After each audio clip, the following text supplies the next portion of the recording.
Peace and abundant divine blessings. You're now listening to the tone of voice of the master sound therapist, master sound healer, and the grand architect of the universe.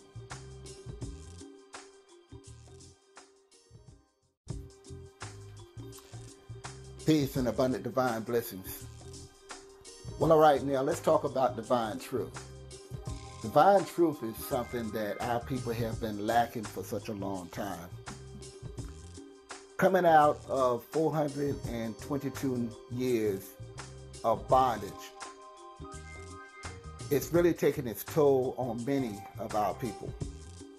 A lot of the elders that came before us, and I'm mainly going to date it back between the early part of the 60s, the 70s, and even the 80s, and maybe the beginning of the 90s. We're going to take it to the lines, and we're going to introduce and invite somebody with a prestigious and prodigious mind. Caller number one, if you're ever so inclined, jump out of the queue and tell us what's on your mind. Hey, peace and abundant divine blessings. How you doing tonight, Almighty? The Majik man himself. How you doing, brother? I'm feeling lovely, man. How are you?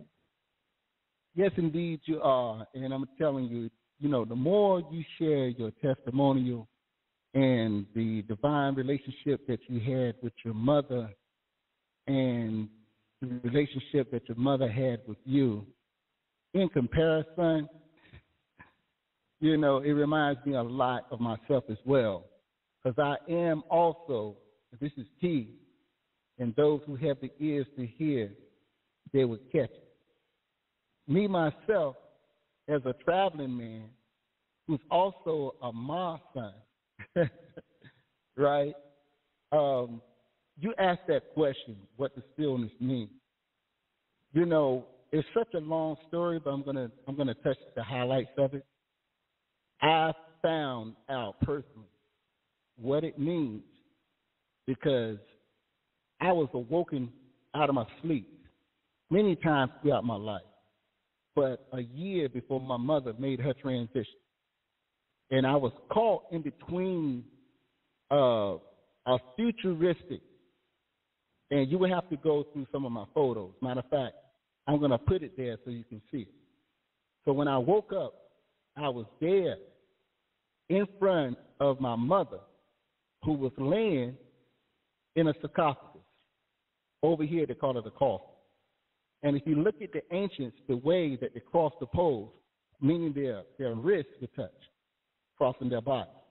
And I was in front of her, and I placed a 24-karat master key. Now, there's different forms of ankhs that the ancients used to carry, but the master key is the one that had the Z cane. You have to look at it. It's got the Z cane. It's got all of these symbols within it that makes it. It's got the horns of Ptah. A lot of people say Hatha. All within it. That one, they call it an ankh, but this particular ankh is a master key. So anyway, it disturbed me because when I placed this master key in between her wrists, right? And keep in mind that the ankh, if a lot of people didn't know, is the key that unlocks the door to the next life. Okay? That's the way, we as the ancients used to describe it, right? So when I did that, she had the opening of the eye ceremony, meaning her eyes that once was closed came open, and then my eyes came open. Now keep in mind, it was a year before she made a transition. So speed it up.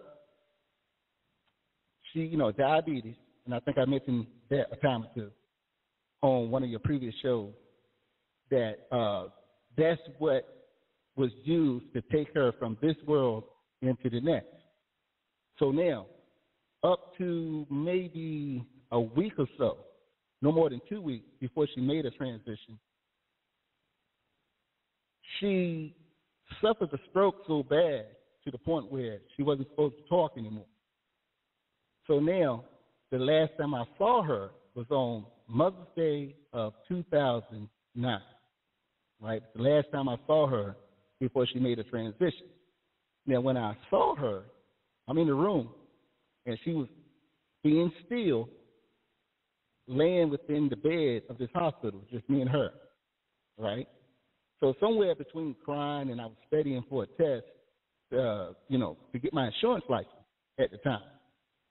So anyway, crying myself to sleep, she said, and keep in mind, the stroke affected her talking ability, so she wasn't supposed to talk.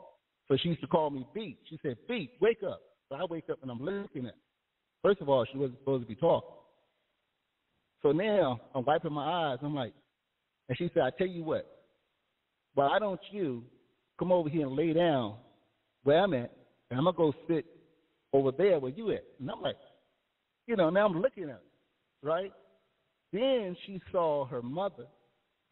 She ended up seeing her father, and she's pointing. Now, I can't see what she sees, but she saw them. I shared all of that because I wanted to go full circle with your question tonight, because I know personally that when things shut down on this side, things come alive on that side. I know that person. Okay? Mm-hmm. That's why I can't stress enough for well over 38 years. It was at the point of stillness. This is going back to 1991. It's when I allowed my inner me, the real me, to come forth. And that's why I know me so well. So anyway, I know I went full circle with it, but I had to do that. Thank you so much for your patience. I'm also a host of We Will Aware You, my next advancement, No More Time for Lessons, where we will be speaking about a reason and a time to kill, saving our children. That's 9:30 Eastern Standard Time here on WBNN. Love you, brother. Love you too, Huni. Love you too. Ladies and gentlemen, that was Huni by Atun. You heard him. Make sure that y'all tune in to We Will Aware You. You heard the date. The brother is an experienced, learned, well-traveled, well-versed brother that I highly respect. And you ain't taking enough time, brother. You know what I'm saying? If this was a different type of platform, we could be talking about this for real. But I do appreciate and love you for divulging what you divulged about your beautiful relationship with your mom and the revelations that was given to you in the time in which she was preparing for the transition up into the part